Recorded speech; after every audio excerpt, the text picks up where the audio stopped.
ಕಾಂಗ್ರೆಸ್ಗೆ Tanveer Sait good bye ಹೇಳ್ತಾರಾ?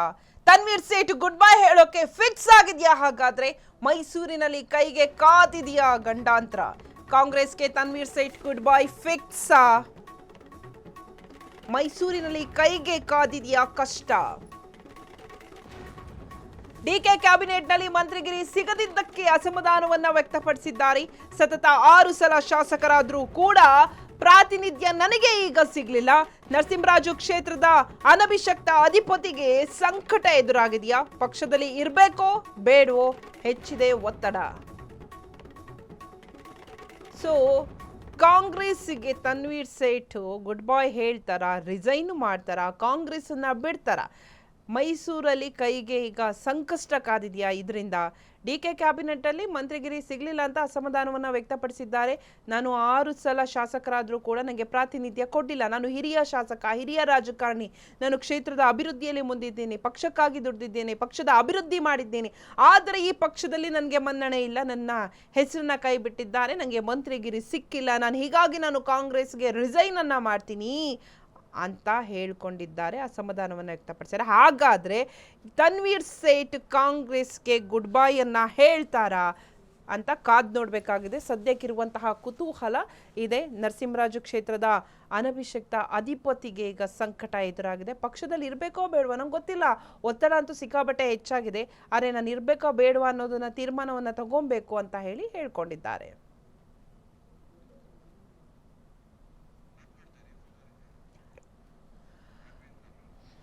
S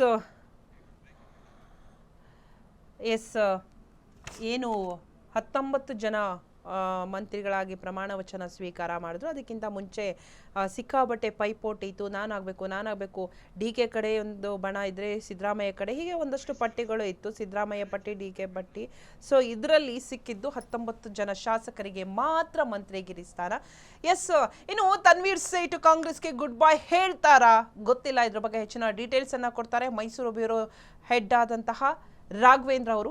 Raghavendra, ಏನಿದು ಕಾಂಗ್ರೆಸ್ನಲ್ಲಿ ಬಿಗ್ ಡೆವಲಪ್ಮೆಂಟ್? ತನ್ವೀರ್ ಸೇಠ್ ಕಾಂಗ್ರೆಸ್ ಪಕ್ಷಕ್ಕೆ ರಿಸೈನ್ ಮಾಡ್ತಾರ? ಅವರಲ್ಲೇ ಕನ್ಫ್ಯೂಷನ್ ಇದೆ. ನಾನು ರಿಸೈನ್ ಮಾಡಬೇಕಾ ಬೇಡವಾ, ಇರಬೇಕಾ ಬೇಡವಾ ಅಂತ ಸಿಕ್ಕಾಪಟ್ಟೆ ಒತ್ತಡ ಇದೆ ಅಂತ ಹೇಳ್ಕೊಂಡಿದ್ರಂತೆ.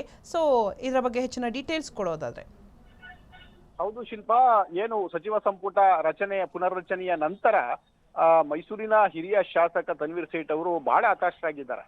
ಅದಕ್ಕೆ ಬಹಳ ಮುಖ್ಯ ಕಾರಣ ಅಂತಂದ್ರೆ ಸಚಿವ ಸಂಪುಟದಲ್ಲಿ ಈ ಬಾರಿ ಅವರಿಗೆ ಸ್ಥಾನ ಸಿಗುತ್ತೆ ಅಂತೇಳಿ ಬಹಳ ವಿಶ್ವಾಸ ಇಟ್ಕೊಂಡಿದ್ರು. ಅದರಲ್ಲೂ ವಿಶೇಷವಾಗಿ ಡಿ ಕೆ ಶಿವಕುಮಾರ್ ಅವ್ರ ಬಗ್ಗೆ ಬಹಳ ವಿಶೇಷವಾದಂತ ಅವರಿಗೆ ಒಂದು ಬಾಂಧವ್ಯ ಇತ್ತು. ಹೀಗಾಗಿ ಎಲ್ಲ ಒಂದ್ ಕಡೆ ಡಿ ಕೆ ಶಿವಕುಮಾರ್ ಅವರು ತಮ್ಮ ಪರ ಬ್ಯಾಟಿಂಗ್ ಮಾಡ್ತಾರೆ, ಸಚಿವ ಸಂಪುಟದಲ್ಲಿ ಸ್ಥಾನ ಕೊಡಿಸ್ತಾರೆ ಅಂತೇಳಿ ಬಲವಾಗಿ ನಂಬಿದ್ರು. ಆದ್ರೆ ಕೊನೆ ಕ್ಷಣದಲ್ಲಿ ಅವ್ರಿಗೆ ಸ್ಥಾನ ಕೈ ತಪ್ಪಿದ್ದು ಬಹಳ ಏನು ನಿರಾಸೆಯಾಗಿದೆ. ಜೊತೆಗೆ ಮೈಸೂರು ಭಾಗದ ಏನು ಕಾಂಗ್ರೆಸ್ ಲೀಡರ್ಸ್ ಏನಿದ್ದಾರೆ ಎಲ್ಲರೂ ಕೂಡ ತನ್ವೀರ್ ಸೇಠ್ ಅವ್ರ ಬಗ್ಗೆ ಬಹಳ ಅನುಕಂಪ ವ್ಯಕ್ತಪಡಿಸ್ತಾ ಇದ್ದಾರೆ. ಅವರಿಗೆ ಸ್ಥಾನ ಸಿಗಬೇಕಾಗಿತ್ತು, ಯಾಕೆ ಸಿಕ್ಕಿಲ್ಲ ಅಂತೇಳಿ ಕೂಡ ಪ್ರಶ್ನೆ ಮಾಡ್ತಾ ಇದ್ದಾರೆ. ಜೊತೆಗೆ NR ಕ್ಷೇತ್ರದಲ್ಲಿ ಇರ್ತಕ್ಕಂಥ ಎಲ್ಲ ಕಾಂಗ್ರೆಸ್ನ ಲೀಡರ್ಸ್ಗಳು ಕೂಡ ಕಾಂಗ್ರೆಸ್ನ ಬಿಟ್ಟು ಬನ್ನಿ ಅನ್ನೋ ಲೆವೆಲ್ಗೆ ಎಲ್ಲರೂ ಕೂಡ ಒತ್ತಡ ಆಗ್ತಾ ಇದ್ದಾರೆ. ಎಲ್ಲ ಒಂದ್ ಕಡೆ ಇದು ತನ್ವೀರ್ ಸೇಠ್ ಅವರಿಗೆ ಒಂದು ರೀತಿಯ ಏನು ತಳಮಳ ಶುರುವಾಗಿದೆ. ಕಾಂಗ್ರೆಸ್ನಲ್ಲಿ ನಾನು ಇರಬೇಕು ಬಿಡಬೇಕು ಅನ್ನುವಂಥದ್ರ ಬಗ್ಗೆ ಈಗ ಚಿಂತನೆ ಶುರುವಾಗಿದೆ. ಸಂಪರ್ಕ ಮಾಡ್ತೀವಿ. ಅಪ್ಡೇಟ್ ಬ್ರೇಕಿಂಗ್ ಒಂದು ಬಂದಿದೆ, ನೋಡ್ಕೊಂಬರೋಣ. ಸಚಿವ ಸ್ಥಾನ ಕೈ ತಪ್ಪಿದ್ದ ಬೇಗುದಿ ಒಂದೆಡೆ, ಜಮೀರ್ಗೆ ಸಂಪುಟದಲ್ಲಿ ಸ್ಥಾನ ಸಿಕ್ಕಿದ್ದಕ್ಕೆ ಅತೃಪ್ತಿ, ಪಕ್ಷ ನಿಷ್ಠರಿಗೆ ಮಣೆ ಹಾಕದಕ್ಕೆ ತನ್ವೀರ್ ಸೇಠ್ ಆಕ್ರೋಶ, ಪಕ್ಷದಲ್ಲಿ ಇದ್ರೇನು ಬಿಟ್ರೇನು ಎಂಬ ಚಿಂತನೆ, ಮುಂದಿನ ಚುನಾವಣೆ ವೇಳೆಗೆ ಕೈ ಬಿಡುವಂತೆ ಬೆಂಬಲಿಗರ ಆಗ್ರಹ, ಯಾವುದೇ ಪಕ್ಷದಲ್ಲಿ ನಿಂತರೂ ಗೆಲ್ಲಿಸ್ತೇವೆ ಅಂತ ಹೇಳಿದ್ದಾರೆ ಕಾರ್ಯಕರ್ತರು ಹೇಳ್ತಾ ಇದ್ದಾರೆ. ಸಚಿವ ಸ್ಥಾನ ಕೈ ತಪ್ಪು ಹೋಗಿದ್ದಕ್ಕೆ ಸಿಕ್ಕಾಪಟ್ಟೆ ಬೇಜಾರ್ನಲ್ಲಿದ್ದಾರೆ. ಇದರ ಜೊತೆಗೆ ಜಮೀರ್ಗೆ ಸಂಪುಟದಲ್ಲಿ ಸ್ಥಾನ ಸಿಕ್ಕಿದ್ದಕ್ಕೆ, ಜಮೀರು ಮಂತ್ರಿ ಆಗಿದ್ದಕ್ಕೆ ಒಂಥರ ಎಲ್ಲೋ ಅತೃಪ್ತಿಯನ್ನು ಸಹ ವ್ಯಕ್ತಪಡಿಸಿದ್ದಾರೆ. ತನ್ವೀರ್ ಸೇಠ್ ಆಕ್ರೋಶವನ್ನು ವ್ಯಕ್ತಪಡಿಸಿದ್ದಾರೆ. ಬಿಕಾಸ್ ನಾನು ಪಕ್ಷದಲ್ಲಿ ಅಷ್ಟು ದುಡ್ದಿದ್ದೀನಿ, ನಿಷ್ಠಾವಂತನಾಗಿದ್ದೀನಿ, ನಾನು ಎಲ್ಲೂ ಕೂಡ ಕಪ್ಪು ಚುಕ್ಕೆ ಬದ್ದಿಲ್ಲ ನನಗೆ, ಆದರೆ ನನಗೆ ಈ ಥರ ಮಾಡ್ತಿರೋದು ಸರಿಯಲ್ಲ ಅಂತ ಹೇಳಿದ್ದಾರೆ. ರಾಘವೇಂದ್ರ, ನೀವು ಹೇಳ್ತಾ ಇದ್ರಿ ತನ್ವೀರ್ ಸೇಠ್ ಬಗ್ಗೆ, ಹಾಗೆಯೇ ತನ್ವೀರ್ ಸೇಠ್ಗೂ ಸಹ ಸಿಕ್ಕಾಪಟ್ಟೆ ಬೇಜಾರಿದೆ, ನಾನು ಪಕ್ಷದಲ್ಲಿ ಇರಬೇಕಾ ಬೇಡವಾ ಅಂತ. ಯಾಕಂದರೆ ಅವರು ಪ್ರಮುಖ ಪ್ರಭಾವಿ ರಾಜಕಾರಣಿ, ಇದರ ಜೊತೆಗೆ ಪಕ್ಷ ಅಂದರೆ ಸಾಕು ನಿಷ್ಠೆಯಲ್ಲಿದ್ದರು. ಇಂತಹ ನಿಷ್ಠಾವಂತ ರಾಜಕಾರಣಿಗೆ ಎಲ್ಲೋ ಒಂದು ಕಡೆ ಅನ್ಯಾಯವಾಗಿದೆಯಾ ಹಾಗಾದರೆ? ಹೌದು ಶಿಲ್ಪ, ಮೈಸೂರು ಭಾಗದಲ್ಲಿ ಸತತ 6 ಬಾರಿ ಗೆದ್ದಂತ ಉದಾಹರಣೆಗಳೇ ಇಲ್ಲ. ಯಾವ ಶಾಸಕರುಗಳು ಕೂಡ 6 ಸರಿ ಗೆದ್ದಂತ ಉದಾಹರಣೆ ಇಲ್ಲ. ಸ್ವತಃ ಸಿದ್ದರಾಮಯ್ಯನವರು ಕೂಡ ಸತತವಾಗಿ 6 ಬಾರಿ ಗೆದ್ದಿದ್ದಿಲ್ಲ.